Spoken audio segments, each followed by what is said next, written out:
이게 그 동영상을 이렇게 보잖아요. 동영상을 보면은 배속이라고 되어 있는 게 있죠. 우리 카페에 보면요.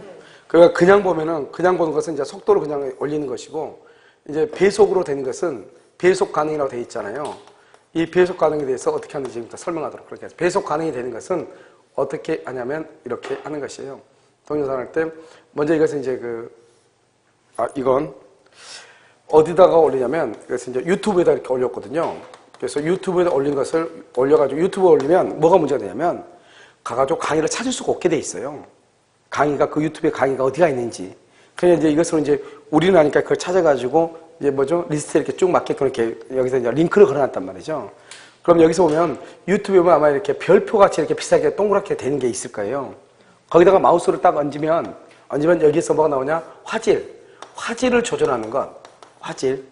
그 다음에 또 뭐냐? 속도 조절하는 게 이렇게 나오는데요. 속도는 1배 또는 1배 1.25, 그 다음에 1.5, 그 다음에 2배속. 이렇게 나와 있을 거예요. 그런데 이제 화질도 여기서 보면 보통 이제 750p라고 이렇게 돼 있을 거예요. 750p인가 이렇게 돼 있고, 그 다음에 320p 이런 식으로 돼 있을 거예요. 그러니까 여러분이 이제 컴퓨터 환경에 따라가지고 화질이 이제 결정이 돼서 나올 거예요. 그러면 화질을 좀 누르면 좀 더 선명하게 나올 수가 있죠. 그럼 이렇게 되고요. 그런데 그렇게 하려면 어떻게 해야 되냐면, 지금 여러분 이거 익스플로러 쓰고 있잖아요.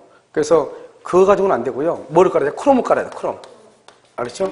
크롬을 깔아가지고 뭐냐면, 크롬 있죠? 크롬에서 뭐를 해야 되냐면, 크롬 딱 깔면 여기서 뭐가 나오죠? 제일 먼저 창이 뭐가 나와요? 우리가 지금 지메일 있죠? 지메일 그거 뭐죠? 그걸 뭐라 하지? 구글이 나오죠, 구글이 이렇게 나오죠, 구글 검색창에다가 다음을 쳐가지고, 구글 검색창에서 다음을 쳐가지고, 여기서 뭐냐면 로그인을 해야 돼요. 그래서 먼저 크롬을 까면, 크롬은요, 다운받을 수 있거든요. 크롬 다운로드 하면 바로 다운이 되거든요. 그래서 크롬을 다운로드 받아가지고, 그러면 이제 이게 하면은 구글이 딱 나와요. 그러니까 구글을 로그인할 필요는 없고요. 구글에서 뭐를 검색하냐? 다음을 검색을 해요. 다음을 검색해서 다음에서 로그인을, 그래서 다음으로 가가지고 로그인 하면, 알죠? 그래서 그렇게 해서 하면은 이 속도 조절이 돼요. 근데 그냥 그렇지 않고, 여러분요, 윈도우 7이라든가 뭐 이렇게 가지고 있죠. 그쪽에서 들어가면 아마 속도 조절이 잘 안 될 거예요. 요즘 최신 거 있죠? 최신 것은 뭐 되기도 하는데요. 아마 거의 잘 안 됐고, 왜냐면 애들이 그냥 유튜브를 그냥 만들어 놓은 게 아니잖아요. 그렇기 때문에 자기 것을 홍보하기 위해서 해놨기 때문에요. 크롬 깔면 그냥 이거 얼마 금방 깔려요. 그렇죠? 그래서 크롬을 깔아가지고, 크롬에서 다음을 쳐가지고, 그러면 다음이 나오잖아요. 그러면 거기 가서 로그인을 해가지고 들으시면은, 그러면 나중에 다 익스플로러 없애버리고, 윈도우 7 이런 거 다 없애고, 뭐만 있으면 돼요? 크롬만 딱 깔아놓으면 되죠. 항상 여기에서 들어가시면 돼요. 무슨 말인지 아시죠? 그러면 속도 조절이 있다 돼요. 나중에 여러분요, 쉬는 시간에 제가 한번 보여드리도록 그렇게 하겠습니다. 어떻게 해요? 돼요. 그것도 돼요. 그것은 이제 1.0에서 0.8인가 이렇게 돼 있더라고요. 그러니까 좀 앞에서 당긴다는 것은 좀 천천히 한다 이 말이죠.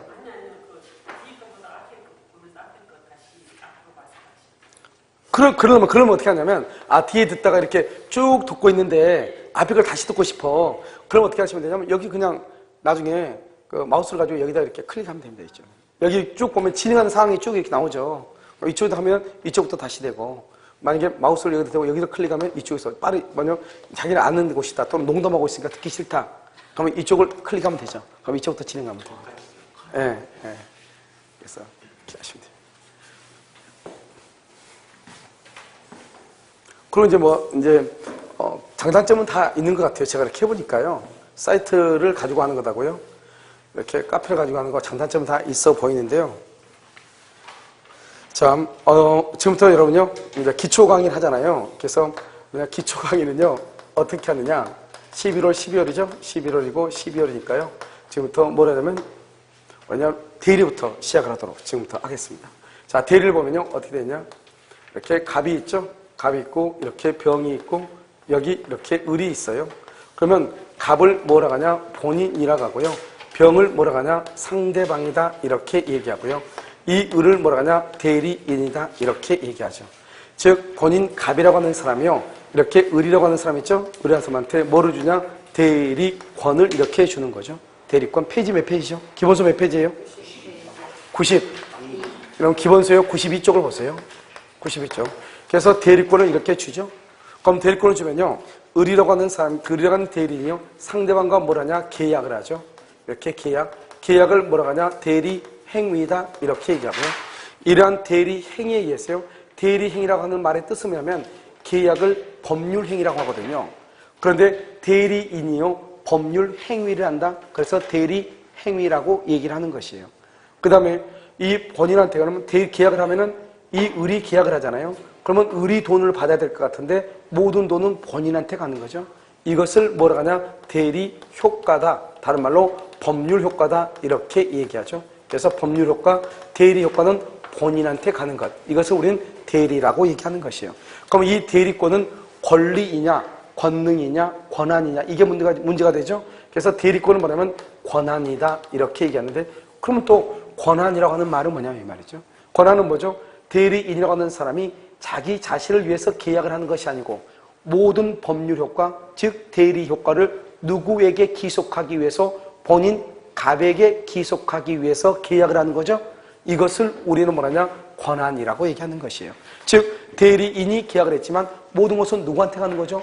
본인 갑한테 가는 거죠. 그것을 권한이라고 얘기하는 것이에요. 그러니까 권리와 권한은 다른 것이죠. 만약에요 갑이 자기 건물 있죠? 자기 건물을 직접 병한테 팔죠.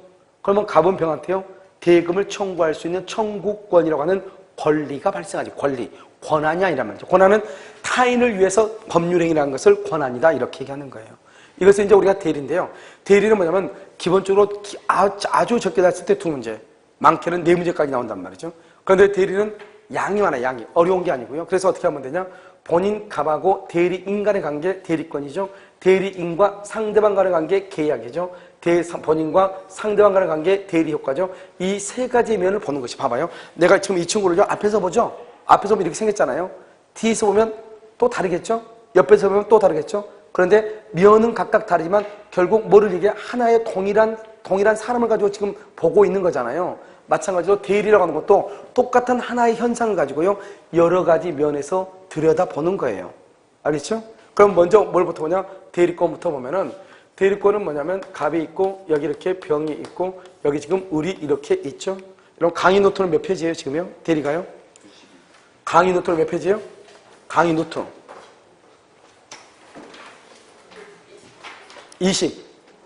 29페이지요. 그래서 강의 노트는요. 그럼 강의 노트는 29쪽을 보세요. 29쪽. 거기 보면 다 돼 있으니까요. 그쪽부터 보시면 돼. 자, 지금 보면요. 이렇게 갑이 을한테 이렇게 뭐라냐? 갑을 본인이라고 하고 이 병을 뭐라고 하냐? 상대방이라고 하고 그 다음에 을을 뭐라냐? 대리인이다. 이렇게 얘기하는데요. 갑이 을에게 대리권을 이렇게 수여를 하죠. 대리권. 이 대리권을 뭐라냐? 대리권은 먼저 발생을 하죠. 그 다음에 변경되고요. 대리권은 소멸하는 것이에요. 이렇게 발생과 변경과 소멸을 우리가 뭐라냐? 대리다. 이렇게 얘기하죠. 그럼 대리는 발생하는 것을 법에 의해서 발생하는 법정 대리라고 하는 것이 있고요. 그 다음에 임의 대리라고 하는 것이 있어요. 먼저 임의 대리를 먼저 설명할게요. 그럼 임의 대리는 뭐냐면 이것을 수권행위다. 이렇게 얘기하는데 수권행위라고 하는 말의 뜻은 이것은 권한을 수여하는 행위다. 이런 말이죠. 권한을 수여한다. 즉 우리가 방금 대리권을 뭐라고 얘기했죠? 권한이라고 얘기했죠. 그래서요. 권한을 뭐한다? 수여하는 행위다. 수권행위다. 이렇게 얘기해요. 그래서 수권행위다. 이렇게 권한을 수여한다. 이렇게요. 이렇게 권한을 수여하는 것 수권행위. 이것을 우리는 뭐라고 하냐면 본인의 일방적 의사표시 이렇게요. 본인의 일방적 의사표시로 한다. 이런 말이 되나요? 이게 이제 거의 이것은 기본서에서만 나오는 말이에요. 기본서에서만. 무슨 말이냐? 갑이라고 하는 사람이 을이라고 하는 사람한테요. 너 너의 대리인이 되라. 이렇게 일방적으로 얘기하면 대리권이 발생한다는 뜻이에요. 이게요. 일방적이란 말의 뜻이 뭐죠? 상대방이 여기서 누구냐? 갑의 입장에서 상대방은 을을 얘기하죠. 을의 동의가 필요가 없이 이 말이죠. 본인이 말만 하면은 을이 대리인이 된다 이 말이죠. 내가 길거리 걸어가고 있는데요. 가가지고 어떤 사람 와가지고 너 내 대리인이 돼. 그러면 상대방의 동의도 묻지 않고 내 대리인이 된다 이런 말이에요. 현실적으로 가능하다 가능하지 않다? 가능하지 않죠. 그래서 요즘은 다 뭐를 준다? 위임장 주죠. 위임장. 그래서 요즘 현실적으로 어떻게 하냐면 위임장을 주는 거예요. 위임장은 뭐냐면 이렇게요. 갑이라고 하는 사람을 뭐라고 하냐? 위임인이다 이렇게 얘기하고요. 그 다음에 을이라고 하는 사람을 뭐라고 한다? 수임인이다 이렇게 얘기해. 수위민 이렇게. 그래서 갑이 을한테 위임 또는 위임장을 주거든요.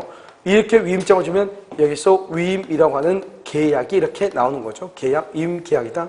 그럼 위임계약, 이 계약을 우리는 뭐라냐? 이것을 법률행위라고 얘기하거든요. 법률행위. 그래서 법률행위는 뭐가 있어야 되냐? 행위 능력이라고 하는 것이 있어야 돼. 행위 능력이라는 것은 법률행위를 유효하게 할 수 있는 능력을 얘기하는 거잖아요. 그래서 행위 능력이 있어야 되는데 행위 능력이 없다? 그러면 뭐 할 수 있다? 취소할 수 있다. 이런 말이에요. 그러니까 만약에 위임계약은 누구하고 있냐? 갑하고 을이 계약을 했는데요. 갑이나 을 중에서 행위 능력이 없다? 이 갑이 만약에 미성년자다. 만약에 을이 만약에 미성년자다. 그러면 계약을 말 수 있다? 취소할 수 있다. 이런 뜻이에요. 그런데 위임은 뭐죠? 위임계약. 계약은 우리 뭐냐? 청약과 승낙의 합의에 의해서 계약이 이루어지죠. 그 계약을 법률 요건이라고 하고 법률 요건을 뭐라고 하냐? 원인행위라고 얘기하거든요. 그러니까 이 위임계약, 위임을 뭐냐? 이것을 원인된 법률관계다. 이렇게요. 원인된 법률관계 이렇게 이것을 원인이다. 이렇게 얘기하죠. 이러한 원인에 의해서 원인이 있어 뭐가 나오죠? 결과가 나오죠. 결과로서 뭐가 나온다? 여기서 대리권이 나오는 것이에요. 대리권이요. 이렇게 나오는 대리권을 뭐라 하냐? 이것을 임의대리다. 이렇게 임의대리다. 그러니까 갑이 을한테 위임장을 주잖아요. 그러면 의뢰한 사람이 뭐가 되냐? 대리인이 되는 거예요. 그러면 이 갑을 뭐라 하냐? 본인이라고 하는 거예요. 위임만 가지고 보면 갑을 위임인, 을을 수임이라고 하는데 대리권을 가지고 보면 을을 대리인이라고 하고 갑을 본인이라고 얘기하는 것이에요. 그러니까 갑이 을한테 위임장을 주면은 을한테 대리권이 발생하는 거예요. 우리 보통 대리인 그러면 다 뭘 주죠? 뭘 얘기하죠? 위임을 얘기하죠. 다 위임을 얘기하죠. 이걸 가지고 얘기한다. 이런 말이죠, 지금. 그럼 무슨 말인지 아시겠죠? 그래서 이걸 여러분들이 자세하게 잘 보고 있어야 된다. 이런 말이에요. 그래서 여기서 우리는 임의대리다. 이렇게 얘기를 하는 것이죠. 그래서 권한을 뭐한다? 권한을 수여하는 행위다. 이렇게. 여기서 수권행위인데 수권행위는 봐봐. 여기는 계약이잖아요. 그런데 수권행위는 일방적이죠. 일방적이란 말은 무슨 말이라고 그랬죠? 여기서는 단독행위라고 얘기했죠. 그래서 단독행위라고 하는 것은 뭐다? 하나의 법률이 일방적 하나. 그래서 본인이요 의뢰한 사람한테 얘기한단 말이죠. 단독행위는 뭐다? 법률행위죠. 법률행위는 뭐가 있어야 돼? 법률행위는 뭐가 있어야 돼? 행위 능력이 있어야 돼. 행위 능력이 없으면 뭘 한다? 행위 능력이 있었는데 행위 능력이 없다? 그러면 뭘 할 수 있다? 취소를 해. 그런데 문제는 뭐예요? 여기는 단독이죠. 단독은 한 사람만 이 말이죠. 그래서 여기서 누구만? 본인만 일방적이죠. 본인만 취소할 수 있다. 그런데 계약이죠. 계약은 의사표시가 몇 개인 것을 얘기한다? 2개인 것을 얘기하죠. 2개니까 갑이나 또는 을이다 이 말이죠. 그러니까 갑 또는 을이 만약에 행위 능력이 없다, 미성년자다, 그러면 뭐 할 수 있다? 갑이나 을이 뭐 할 수 있어? 취소할 수 있다 이 말이죠. 갑이나 을이 취소할 수 있다. 그러면 여기서 봐봐.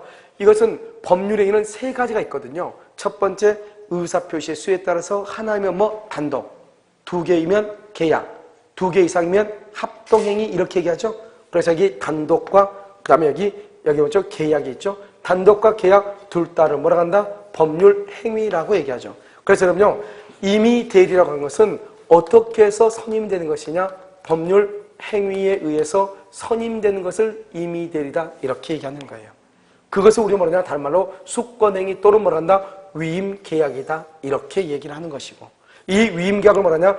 원인된 법률관계다 이렇게 얘기하는 것이고 그러면 나중에 이렇게 해서 이제 대리권이 발생을 하죠. 발생하면 이제서야 을을 뭐라 하냐? 대리인이라고 얘기하는 것이고 그런데 갑이 을한테 위임장을 줬잖아요. 위임장을 줬다가 나중에 위임장을 다시 빼앗아버리는 경우가 있겠죠. 해소하는 경우가 있겠죠. 그러면 갑하고 을하고 위임관계가 뭐가 됐다? 종료가 되죠. 종료. 그러면 그때 임의 대리권은 뭐가 된다? 소멸하게 되는 거예요. 소멸. 그러니까 우리가 인간과 똑같죠. 대리권도 발생하고 그다음에 성장을 하고 소멸하는 거죠. 소멸은 언제 하냐? 발생은 위임장을 줬을 때 발생하는 것이고 소멸이라고 하는 것은 위임장을 해소해버리면 소멸하는 거죠. 위임장을 해소하는 것을 뭐라고 하냐? 원인된 법률 관계가 종료가 됐다 이렇게 표현을 하는 것이에요. 그 다음에 여기 법정이죠. 이 법정이라고 하는 말의 뜻은 뭐냐? 이것을 법률의 규정에 의한 것. 법률의 규정에 의한 것을 법정이다 이렇게 얘기하죠. 이건 뭐같죠? 친권자죠. 그럼 친권자는요 법률의 규정에 의해서 미성년자에 대해서는 원칙적으로 부모가 공동으로 친권을 행사하도록 돼 있단 말이죠. 그래서 법에 규정되어 있다. 법정이다. 이렇게 얘기하는 것이고, 그럼 또 한 가지는 뭐냐? 법원이죠. 법원에서 뭘 한다? 법원에서 뭐래? 선임하죠. 그래서 법원에서 선임하는 것이다. 이런 말, 선임. 그래서 법원에서 선임 이렇게 얘기를 하는 것이죠. 알겠죠? 자, 이제 여기서 이렇게 보면요. 이걸 여기까지 이렇게 한번 봐봐요. 보면 우리가 지금 뭐냐? 여기는 법정들이죠. 여기는 무슨 들이죠? 임의들이죠. 이렇게요. 그래서 법정들이, 임의들이 이렇게. 그럼 법정들은 법에서 규정되어 있고, 임의들은 법률 행위에 의해, 법률 행위에 의해 선임된다 이란 말이죠. 그래서 법률 행위란 말하고 법률의 규정은 다른 말이죠. 법률 규정은 법조문에 규정되어 있다 이 말이고, 법률 행위는 의사표시를 필수 불가결의 요소라니까 법률 행위는 말로 하는 것이죠. 말로. 이해되시죠? 그래서 말로서 선임된다 임의대리, 법에 의해서 선임된다 법정대리. 이 두 가지를 정확하게 구별해야 돼. 그런데 학생들이 나중에 보면 이 법률 행위에 의해서 선임되는 대리인을 법정대리라고 하는 경우가 종종 많단 말이죠. 법률 행위와 법률의 규정은 전혀 다른 말이다. 알겠죠? 자, 두 번째는요.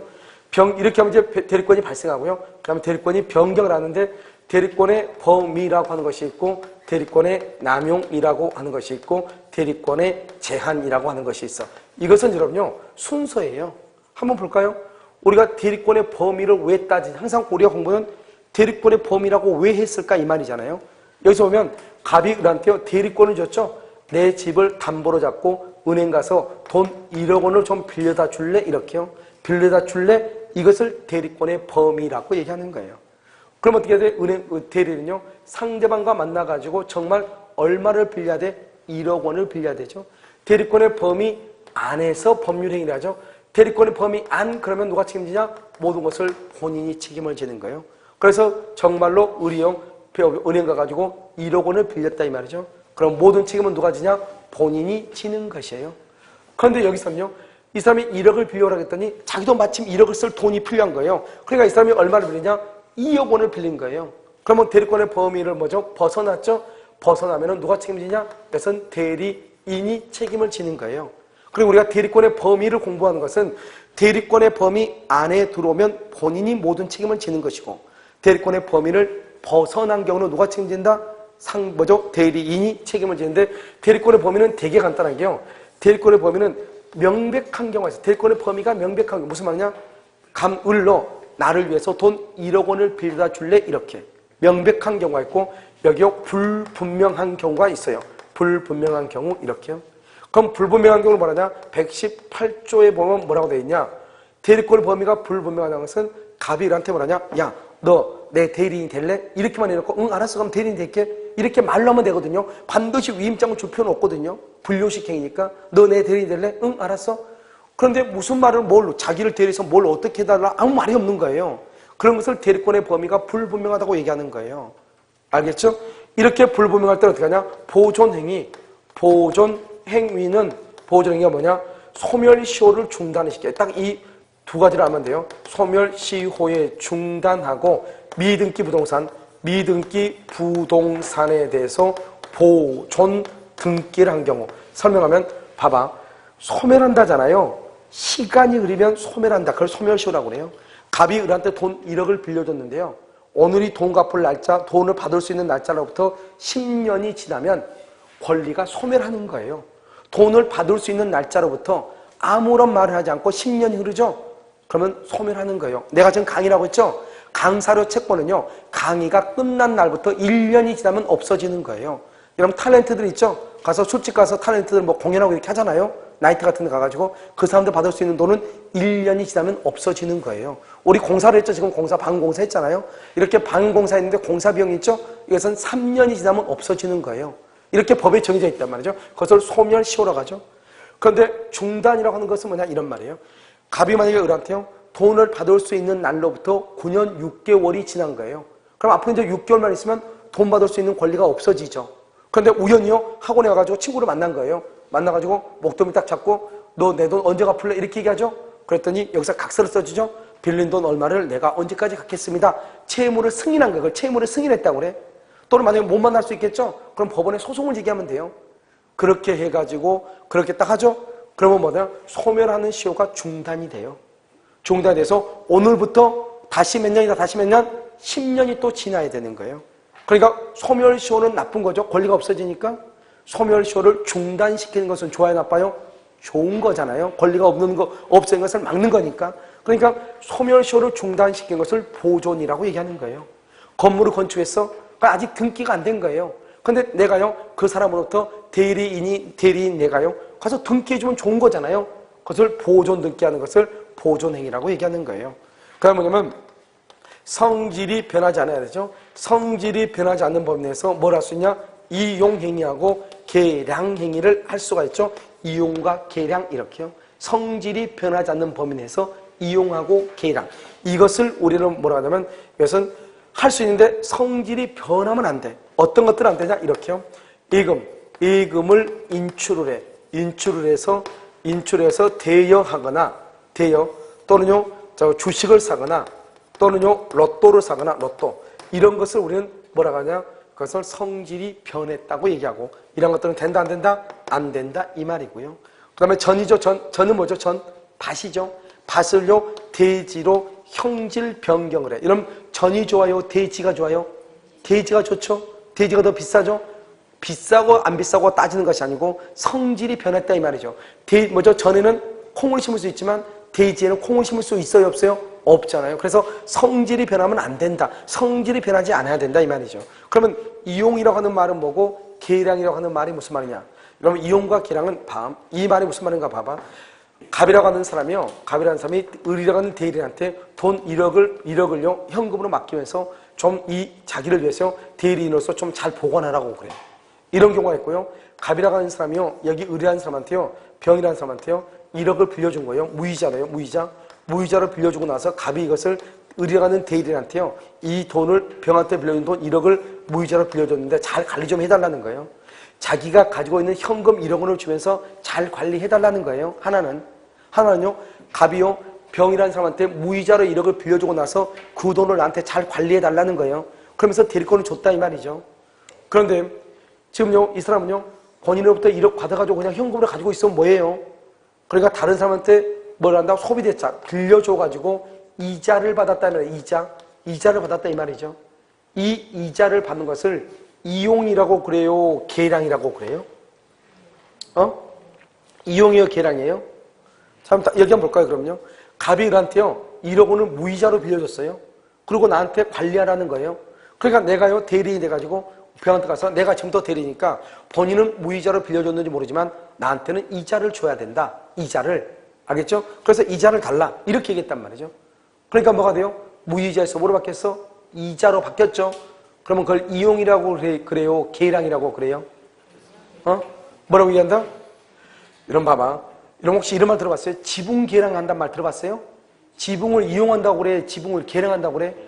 그러면 지금 현재 지붕이 있는 거예요? 없는 거예요? 있는 것을 초가 지붕을 기와 지붕으로 바꾼 것을 뭐라고 한다고 그래? 계량한다고 얘기하죠. 그러니까요, 갑이 상대방한테 무이자로 돈을 빌려줬죠. 무이자로 빌려준 것을 이자를 받죠. 그럼 좋아졌어? 나빠졌어? 좋아졌죠. 그러니까 그걸 말한다? 계량이라고 얘기하는 것이고. 갑이한테 돈을 맡겼죠. 맡긴 돈을 내가 그냥 가지고 있으면 그냥 1억일 뿐이잖아요. 그런데 1억을 다른 사람한테 빌려줘가지고 이자를 받으면 더 돈의 액수가 더 늘어나죠. 그것을 말한다? 이용이라고 얘기하는 것이에요. 이런 것들은 성질이 바뀌지 않아야 되는데, 그런데 예금을 인출한다고 해봐. 예금이라는 것은 뭐예요? 권리로 화체되어 있는 거잖아. 권리로. 그런데 그것을 인출해버리면 물건이 되죠. 현금이니까요. 그럼 성질이 이미 바뀌었죠. 바뀌었는데 대여한다? 안 돼요. 주식을 샀다? 주식을 샀더니 대박이 났다? 대박 아니라 뭐 초대박도 안 돼요. 지금 돈에 이익이 있고 없고 이걸 따지는 것이 아니고 뭐를 따지는 것이다? 성질이 변하지 않아야 되거든요. 예금이 뭐로 바뀌었다? 물건, 돈으로 바뀌었다 이 말이죠. 안 된다 이 말이죠. 전이 밭으로 바뀌었다. 아니 전이 대지로 바뀌었다. 안 된다 이런 말이죠. 그래서 이것을 여러분 안 되니까 이걸 잘 아시고 시험에 잘 나오니까. 그러면 대리권의 범위가 명백하면 어떻게 되냐? 명백하다는 것은 대리권의 범위 안. 대리권의 범위 안으로 명백한 경우가 있고 대리권의 범위 밖으로 명백한 경우 두 가지가 있다 이 말이죠. 그러면 대리권의 범위 밖으로 먼저 봐봐. 왜? 이게 시험에 잘 나오니까요. 정답으로요. 대리권의 범위 밖은 뭐예요? 첫 번째요. 매매계약을 체결을 하고 와라. 매도하고 와라. 매도. 집을 팔고 와라. 그 다음에 영수. 돈 좀 받고 받아와라. 돈 좀 받아와라.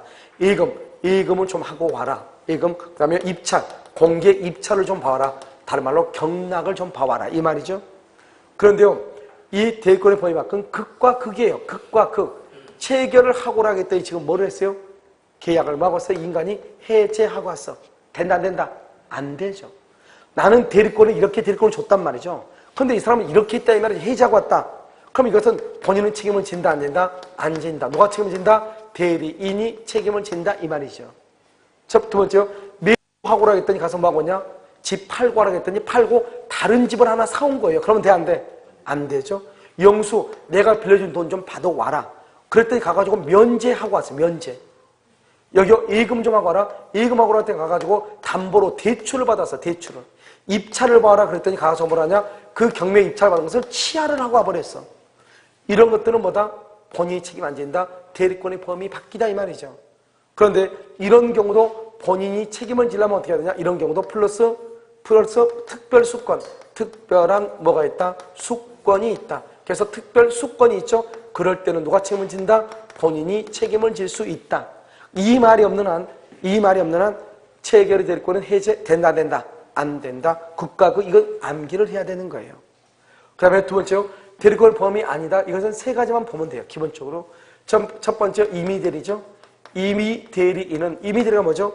갑이 을한테 대리권을 수여했다 이 말이잖아요. 그러면 매매계약 체결의 대리권은요. 그러면 체결의 대리권은 뭐라고 그랬죠? 해제하면 된다 안 된다? 안 되는데 되는 것이 있다 이 말이죠. 그 다음에 매매계약 체결과 이행까지 하거라. 이행, 포괄 수권을 줬다 이 말이죠. 체결뿐만 아니라 이행까지 하고 와라 이 말이죠. 그럼 여기서 어떻게 돼요? 그럼 임의대리죠. 그럼 임의대리라는 것은 갑이 은한테 대리권을 줄 때는 수령대리권, 수령대리권도 포함을 한다. 무슨 말이냐? 갑이 을한테 대리권을 주죠. 그러면 을이라고 하는 사람은 상대방에 대해서 의사를 표시한다. 의사를 표시해 대리인이 상대방한테 이것을 능동대리라고 얘기하고요. 상대방이 대리인한테 얘기를 하죠. 그럼 대리인이 그 의사 표시를 받죠. 받는 것을 뭐라 하냐? 수동대리라고 얘기하거든요. 그러니까 이 대리는 의사를 표시한 경우만 있는 것이 아니고 상대방의 의사를 뭐한다? 수령하는 경우도 있다 이 말이죠. 그래서 수령대리권이 있다 이렇게 얘기하고요. 매매계약 체결의 대리권이죠. 중요해. 체결은 뭐가 안 된다? 해제는 된다 안 된다? 안 된다 이런 말인데 매매계약 체결을 하면요. 계약금이나 그 다음에 또는요. 중도금이나 그 다음에요. 잔금을 말 수 있다. 수령할 권한이 있다 이 말이죠. 즉 뭐냐? 갑이 을한테 자기 집을 팔아달라고 대리권을 줬단 말이죠. 그런데 을이라는 사람이 병이라는 사람하고 계약을 체결을 하죠. 계약을 체결하고 난 다음에 을이 계약을 체결하죠.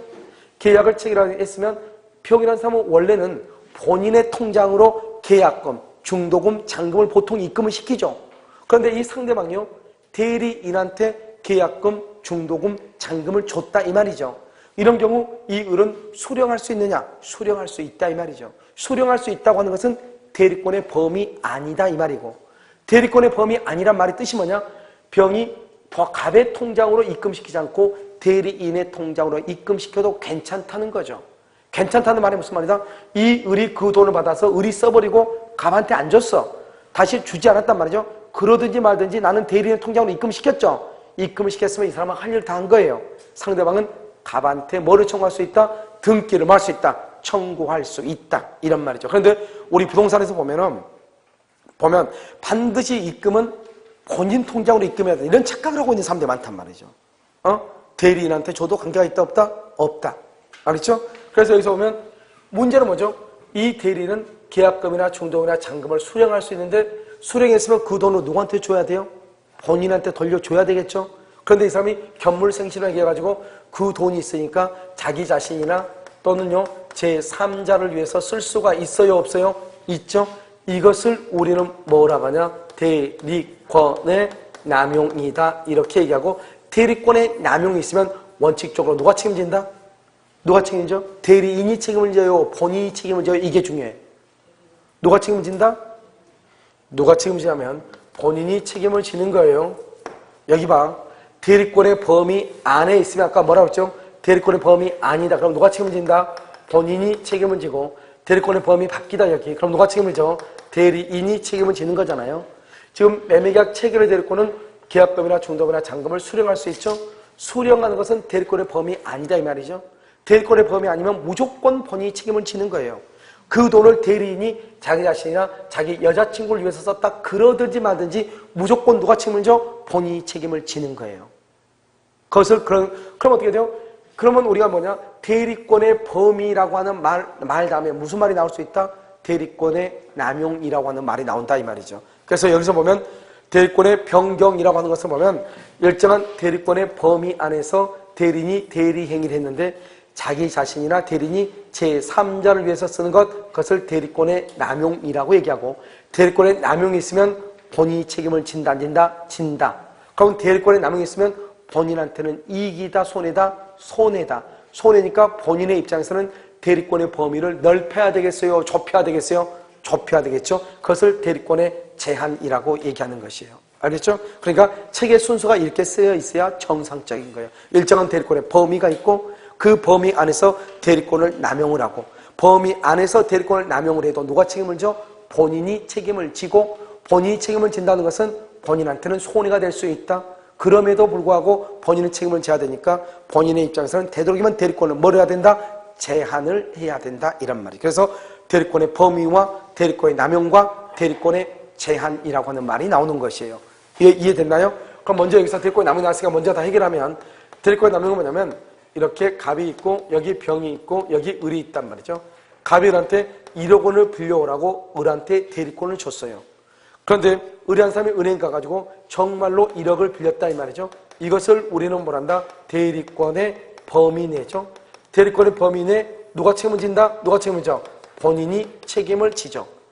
그런데요, 이 대리인이라는 사람이요, 대리권의 범위 내에서 대리행위를 했는데 그 돈을 본인한테 주지 않고 자기 자신이나 제3자를 위해서 쓴다. 이것을 뭐라고 한다? 대리권의 뭐라고 얘기해? 남용이다. 이러면 대리권의 남용이 있으면 누가 책임을 진다? 누가 책임을 져? 본인이 책임을 진다. 이 말 아니에요 지금. 왜? 대리권의 남용은 대리권의 범위 안에서 이루어지니까 이 말이죠. 그 다음에요, 여기 오면 이 상대방의 입장에서는요, 원칙적으로 남용을 하든 말든 본인한테 책임을 물을 수 있다 이 말이죠. 그러니까 대리인한테 돈 1억을 줬더니 아니 이 사람 대리인이 돈을 써버리고 본인한테 안 줬단 말이죠. 그러든지 말든지 모든 책임은 본인 갑이 지니까 병은 갑의 건물을 경매해버릴 수 있다 이 말이죠. 그런데 문제는 뭐냐? 이 상대방이라고 하는 사람이요, 이 돈 1억 원을 을한테 줄 수도 있지만 이 을은 도박 전과가 있단 말이죠. 사기 도박 전과가 있어가지고 이 돈을 을한테 주면 을이 그 돈을 써버릴 것 같아요. 그러면 을이 그 돈을 써버릴 것 같으면 을한테 돈을 줘야 되겠어요? 갑한테 직접 줘야 되겠어요? 갑에게 직접 줘야 되겠죠? 그럼에도 불구하고 이 상대방이요, 즉 을이라는 사람이 그 돈을 쓸 것 같다는 것은, 사용할 것 같다는 하는 것을 알았거나 알 수 있었음에도 불구하고 대리인한테 줬다 이 말이죠. 그랬더니 대리인이 소비를 했다. 이런 경우까지 본인 너가 책임을 져라. 그러면 돼 안 돼요? 안 되죠. 그래서 이러한 경우는 본인은 책임을 진다 안 진다? 안 진다 이런 말이죠. 그럼 여기서요, 알았거나 알 수 있었단 말이 어디서 나오냐? 107조 비진이 표시에서 나와요. 진이 아닌 의사표시는 그 효력이 있다. 표시대로 효력이 있다. 그러나 상대방이 표의자의 진이 아님을 알았거나 알 수 있었을 때는 유효이다 무효이다? 무효로 한다. 이런 조문이 있거든요. 이 조문은 뭐라 하냐? 우리가 107조 제1항 유추 적용이다 이렇게 얘기하죠. 여기서 107조 제1항을 뭐라고 하냐? 비진이 표시 이런 말이죠. 그래서 비진이 표시 규정을 유추 적용한다 이렇게. 그래서 알았거나 알 수 있었을 때는 본인이 책임지지 않는다. 그래서 대리권의 남용은 딱 두 가지만 알면 돼. 대리권의 남용은 대리권의 범위 안에서 이루어진다. 본인이 책임을 진다. 그러나 상대방이 알았거나 알 수 있었다. 대리권의 남용이다. 본인은 책임을 진다 안 진다? 안 진다 이렇게. 그럼 이해되셨나요? 이것을 우리는 대리권의 남용이라고 하고, 대리권의 남용은 대리권의 범위로부터 나오는 것이에요. 그 다음에 여기는요, 매매계약을 체결만 하지 말고 이행까지 하고 와라. 이행까지, 이게 무슨 말이에요? 등기까지 해주고 와라 이 말이죠. 등기까지 해주고 와라. 알겠죠? 그럼 이 말은 뭐냐? 먼저 이행을 하려면 등기를 해줘야 되죠? 등기를 해주려면 뭐를 받아야 돼요? 잔금을 받아야 돼요. 잔금.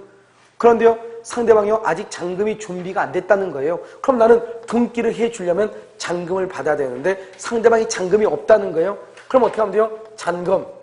지급, 기일을 뭐한다? 연기해 줄 수도 있다. 연기. 이 두 가지가 시험에 가장 많이 나왔다 이 말 아니에요. 알겠죠? 그래서 여러분요, 대리권의 범위라고 하는 것은 일정한 대리권의 범위 안에 들어오면 본인이 책임지고 대리권의 범위를 벗어나면 대리인이 책임을 지는 게 원칙이란 말이죠. 그러면 대리권의 범위가 명백한 경우는 대리권의 범위 아니냐 바뀌냐 이렇게요. 먼저 바뀌었거든 암기하는 게 훨씬 더 쉽다. 왜? 극과 극이니까 이 말만 알면은 금방 여러분들이 이해할 수 있단 말이죠. 그러면 대리권의 범위 안은 두 가지다. 매매계약 체결의 대리권은 중도금이나 잔금을 수령할 수 있다 대리인이. 그 말의 뜻은 중도금이나 잔금을 대리인한테 지급했다 할지라도 상대방은 자기의 의무를 뭐한 것이다? 다 한 것이다 이란 말이죠. 그 다음에 매매계약 체결과 이행이죠. 이행은 뭐다? 등기까지 해주고 와라. 그러면 등기를 해주려면 잔금을 받아야 된다. 그런데 잔금이 없다고 한다? 그러면 잔금 날짜를 연기해 줄 수 있다 이 말이고요. 그 다음에 대리권의 범위가 불분명하다. 보존행위는 제한 없이 할 수 있지만 이용과 계량행위는 성질이 변하지 않아야 된다. 그러면 성질이 변하는 것 어떤 것이 안 되냐? 이것만 잘 암기하면 된다 이런 말이에요. 알겠죠? 이것을 대리권의 범위, 대리권의 남용이라고 얘기하는 것이에요.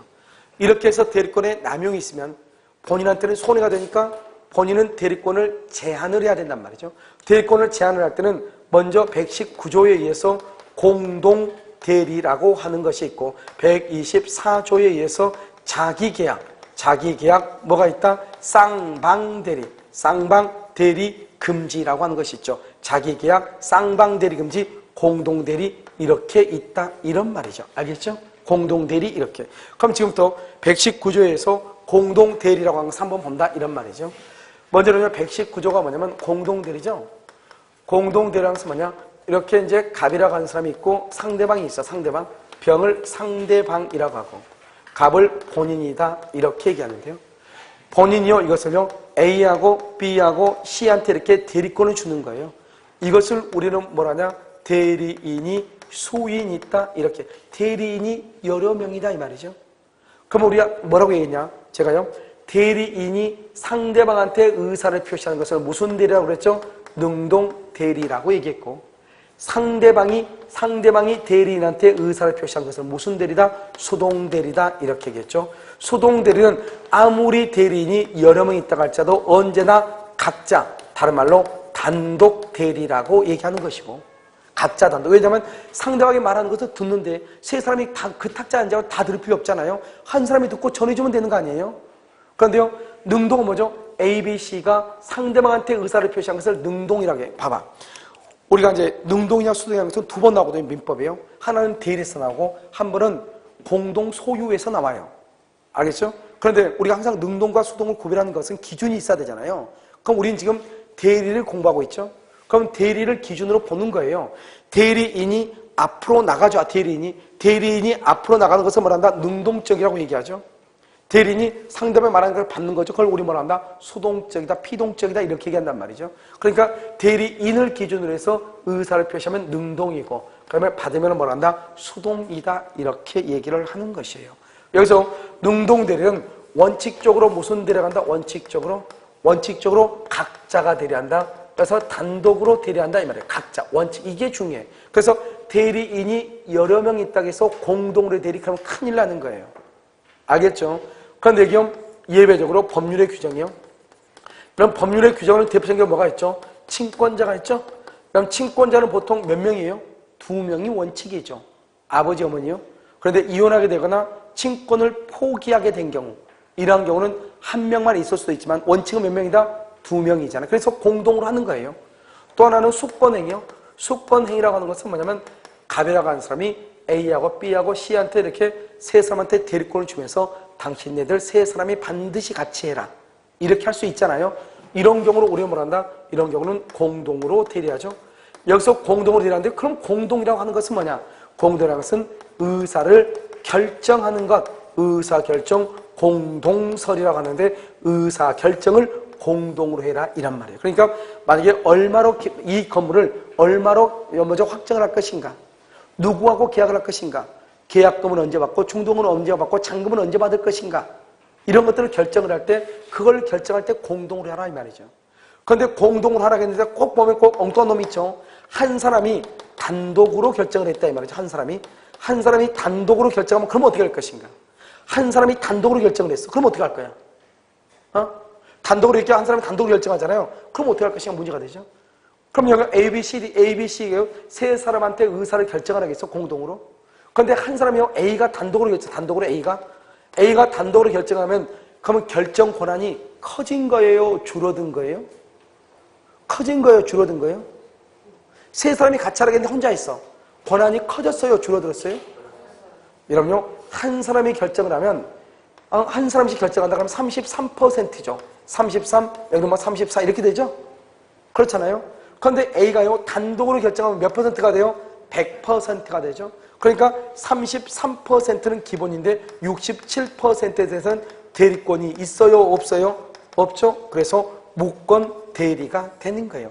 67%에 대해서는 대리권을 준 적이 없잖아요. 그러니까 공동으로 하라겠는데 각자가 단독으로 대리를 해버리면 권한이 커진 거예요. 커진 것만큼은 뭐가 된다? 유권이다, 무권이다 이렇게 얘기를 하는 거예요. 알겠죠? 그 다음에 여기서 124조요. 자기계약, 그 다음에 쌍방대리금지요. 쌍방대리요. 그러면 쌍방대리 금지인데요. 원래 자기계약 쌍방대리는 금지가 돼요. 결론적으로 먼저 얘기할게요. 왜냐? 첫 번째요. 본인의 이익을 해치기 때문이죠. 해치기 때문이고요. 두 번째는요. 그런데 본인의 승낙이 있거나 또는요. 채무를 이행하는 것, 채무 이행은 가능해. 본인의 승낙이 있거나 또는 채무 이행은 가능해. 채무를 이행할 때는 본인의 승낙이라는 게 필요 없어요. 본인이요. 자기계약이라는 데가 쌍방대리를 승낙을 했다 이거지. 그러면 괜찮아요. 돈 갚는 거 그거 괜찮아요. 알겠죠? 이건 괜찮다 이 말이죠. 그러면 여기서 이제 보면 이렇게 갑이 있고 여기 병이 있고 여기 을이 있는데요. 이렇게 계약을 하잖아요. 이건 대리인이란 말이죠. 계약을 하는데 먼저 이제 우리가요. 이렇게 계약서를 쭉 보는 거죠. 이렇게요. 계약서 보면 원칙은 뭐냐? 자기계약이라는 건 뭐냐? 쌍방대리는 뭐냐? 이런 말이죠. 그럼 여기서 뭐가 나오죠? 여기 매도인이라는 사람이 나오고 매수인이라는 사람이 나온다 이 말이죠. 그럼 이런 원칙적으로 어떻게 하는 거죠? 원칙적으로 어떻게 돼요? 매도인은요. 갑으로부터 대리권을 받았죠. 팔아달라고요. 그래가지고 상대방하고 계약을 체결하잖아요. 대리인이요. 그러면 여기 매도인은 뭐라고 쓰냐? 나는 갑의 대리인 을입니다. 이렇게 하는 것이고요. 여기는 매수인 누구죠? 병이다. 이렇게 하는 거죠. 그런데 여기서요. 자기계약이라고 해요. 자기계약. 자기계약이라는 건 뭐냐? 갑이 을한테 집을 팔아달라고 했는데요. 대리인이요. 여기 병이 누가 돼요? 자기가 돼버린 거예요. 자기가 사는 거예요. 자기가 갑의 대리인에 대해서 자기하고 계약하는 거예요. 갑의 대리인 을이다 이렇게 계약을 하는 거예요. 그러면은 매매 대금이 싸지겠어요? 비싸지겠어요? 싸지겠어? 비싸지겠어? 싸지겠죠? 싸지니까 갑한테 이익이에요? 손해요? 손해가 되겠죠? 본인의 이익을 해치겠죠? 그래서 자기 계약을 못하게 한다 이런 말이에요. 그런데 문제는 뭐예요? 문제는 본인의 이익을 해치지 않으면 된다 이 말이죠. 거꾸로 얘기하면 반대로 해석하면 어때요? 자기 계약을 금지하는 것은 본인의 이익을 해치기 때문이죠. 그런데 반대로 해석하면 본인의 이익을 해치지 않으면 할 수 있다 없다? 할 수 있다. 이런 뜻이잖아요. 그러면 어떤 것을 얘기하는 것이냐? 이런 것을 얘기하죠. 아버지가요. 이 사람이 아버지거든요. 아버지가 아들한테 이게 아들이죠. 아버지죠. 아버지가요. 아들한테요. 아파트를 증여하고 싶어요. 증여를 하고 싶은데 아들이 안 되는 거예요. 왜 안 되는 거예요? 미성년자니까요. 미성년자하고 증여 계약을 하면은 취소할 수 있잖아요. 그러니까 확정적으로 유효가 안 되니까요. 아버지가 아들을 대리하는 거예요. 그래서 아버지 아파트를 자기 미성년자 아들한테 주는 거예요. 그래서 아버지가 증여자고 받는 사람을 수중자로 갔는데 아들의 대리인이 돼가지고 아버지가 증여자가 아들의 대리인이 돼가지고 자기가 수중자가 돼서 자기 혼자 계약을 하는 거예요. 그걸 자기 계약이라고 그래. 그런데 자기 계약이지만 자기 아들한테는 유리해요? 불리해요? 유리하죠. 뭘 했으니까 아들한테 공짜로 주잖아요. 그러니까 아들은 이익이에요? 손해요? 이익이죠. 그것은 된다 이 말이죠. 그러니까 아버지가 미성년자인 아들을 대리해서 증여 계약을 혼자서 체결하는 것 유효이다 무효이다? 유효이다 이런 말이죠. 그 다음에 또 한 가지는 쌍방대리죠. 쌍방대리가 뭐냐? 갑이 을한테요 집을 하나 팔아달라고 했고요. 여기서 병이라고 하는 사람은 집을 하나 사달라고 하는 거예요. 을한테요. 그러면 을이라고 하는 사람이 갑하고 병하고 쌍방을 대리하는 거예요. 그래서 여기서는 나는 갑에 대한 을이다. 나는 병의 대리인 누구다? 을이다. 이렇게요. 여기는요, 갑의 대리인 을이다, 병의 대리인 을이다. 이렇게 을 이렇게요. 자기 혼자 복주고 장구치고 다 하는 거예요. 그럼 뭐가 문제되냐? 을이 갑하고 친분이 있다. 그럼 자기 혼자 매매계약, 매매대금을 다 결정하니까. 만약에 을이라는 사람이 갑하고 친분이 있다. 그러면 매매대금이 비싸지겠어요? 싸지겠어요? 비싸지죠. 비싸지면 누가 손해가 돼요? 매수인이 손해가 되겠죠. 매수인하고 친해봐. 그러면 싸지겠어? 비싸지겠어? 싸지겠죠. 그럼 누가 손해? 갑이 손해. 알겠죠? 그러니까 누군가는 손해를 보죠. 손해? 그래서 안 되는 거예요. 쌍방대는. 그런데 손해가 없을 때는 된다 안 된다? 되는 것이죠. 그걸 우리는 뭐라냐? 법무사의 등기사무라고 얘기하는 거예요. 그러니까 여러분 나중에 잔금 날짜에 중개업자 사무소에 가면 여러분 누가 와 있죠? 법무사 사무장이 와 있어요. 그 다음에 매도인은요, 매도인은 등기 서류를 가져오고요. 그 다음에 매수인은요, 잔금을 가져오면서 자기가 등기 받을 서류를 또 가지고 오죠. 그래가지고 어떻게 돼? 매도인과 매수인 두 사람이 이제 잔금을 치르면 법무사 사무장 옆에가 있다가 매도인으로부터 등기 서류를 넘겨받고 매수인한테도 등기 서류를 넘겨받아가지고 자기 혼자 등기소에 가가지고 매도인에서 매수인 앞으로 등기를 해준다 안 해준다? 해준다. 그것을 뭐란다? 쌍방대리다. 그런데 이런 경우는 누군가가 손해가 있어 없어? 없는 거잖아요. 그래서 허용이 되는 것이다 이 말이죠. 그래서 우리 부동산 부동산 등기법에 보면 민법 124조가 뭐냐? 자기계약 쌍방대리 금지라고 하는 것이거든요. 그 자기계약 쌍방대리 금지라고 하는 규정은 부동산 등기법에는 준용하지 아니한다. 준용하지 아니한다. 이 말의 뜻은 뭐냐? 부동산 등기법에서는 자기계약 쌍방대리가 민법에서는 금지가 되죠. 금지가 된 것을 부동산 등기법에는 적용하지 않는다 이 말이니까 부동산 등기에서는 자기계약 쌍방대리가 허용이 된다 안 된다? 허용된다 이런 말이에요. 알겠죠? 이것을 얘기하는 것이죠. 물론 이제 자기계약 쌍방대리라는 것이 허용되지 않는 경우도 있어요. 본인이 허락을 하지 않거나 이런 것들이요. 물론 채무이행 중에서도 허용이 안 되는 것인데 그런 것은 나중에 우리가 암기하면 되니까 중요한 것이 아니니까 일단 공동대리하고 자기계약 쌍방대리 금지가 있다 이런 말이죠. 그럼 여기서 이제 여러분요 다시 한번 봐봐. 지금 보면 어떻게 되어 있냐?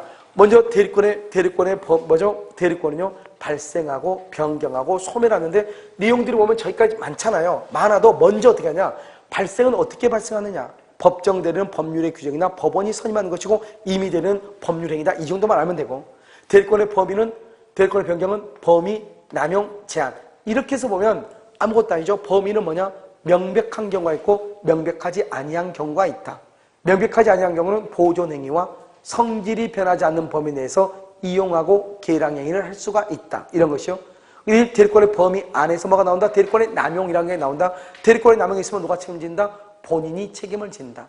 그러나 대리권의 남용 사실에 대해서 상대방이 뭘 했거나 알았거나 알 수 있다. 본인의 책임을 진다 안 진다? 안 진다. 그러면 본인한테 손해니까 대리권을 제한한다. 제한할 때 첫 번째 공동 대리를 한다. 그래서 대리인이 소인이 있을 때는 그래도 무슨 대리가 원칙이다? 각자 대리가 원칙이지만 예외적으로 공동으로 말 수 있다. 대리할 수 있다. 이때의 공동은 의사 결정의 공동을 얘기하는 것이다. 자기계약 쌍방대리가 있다. 금지하는 것은 뭐 때문이다? 본인의 이익을 해치기 때문이다. 본인의 이익을 해치지 않으면 자기계약 쌍방대리가 허용이 된다 안 된다? 된다. 그래서 아버지가 아들한테 미성년자 아들한테 아버지의 부동산을 증여하는 경우 자기계약이지만 허용이 된다. 하지만 안 되는 것이 있다. 뭐다? 건물은 하나야. 건물은 이게 경매 물건으로 나왔단 말이죠. 그런데 갑이라고 하는 사람하고 을이라고 하는 사람이 두 사람이요. 두 사람이 A라고 하는 사람한테 뭐라 하냐? 이 건물을 서로 자기한테 낙찰을 받아달라고 대리권을 줬어. 그럼 어떻게 돼요? A라고 하는 사람은 갑한테 낙찰을 받아주면은 을한테는 낙찰을 못 받아주죠. 건물 하나니까. 동일 무고니까. 을한테 낙찰을 받아주면 갑한테는 낙찰 받아줄 수 없잖아요. 이것을 우리는 뭐냐? 허용이 된다 안 된다? 안 된다. 그래서 판례가 뭐라 했냐? 이것은 자기계약 쌍방대리 금지에 위반돼서 뭐라고 한다? 무효이다. 이렇게 얘기했다. 무효이다. 그래서 여러분들이 먼저 대리라고 하는 것을 공부할 때는 이 안에 있는 내용을 먼저 숙지하려고 노력하지 말고 먼저 우리가 대리권이 발생하고 변경하고 소멸하는 것을 잘 한번 보시고 목차를 먼저 알고 난 다음에 그러면 대리권의 범위는 뭐지? 대리권의 남용은 뭐지? 대리권의 제한은 뭐지? 이렇게 가야 된다 이 말이죠.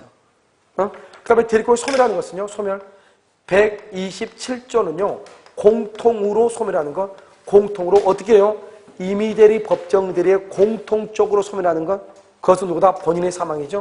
본인이 사망하거나, 그다음 누가요? 대리인 자신이 사망하거나, 대리인이 파산 선고를 받거나, 대리인이 피성년 후견인, 피성년 후견인이 되거나, 알겠죠? 사망하거나 파산하거나 피성년 후견인이 되는 것, 이것을 우리는 뭐란다? 공통이다. 이렇게 얘기를 하는 것이고요. 그 다음에 여기요 128조죠. 128조는요 임의 대리에 한정되는 것, 이렇게 임의 대리에 한정, 이렇게요. 임의 대리는 뭐죠? 여기 봐봐. 임의 대리는 수권 행위하고, 아까 우리 또 뭐가 하나는 위임이라고 했죠. 위임계약. 이것을 위임계약을 뭐란다? 원인이죠. 이것을 원인된 법률 관계라고 얘기를 했잖아요. 위임이요.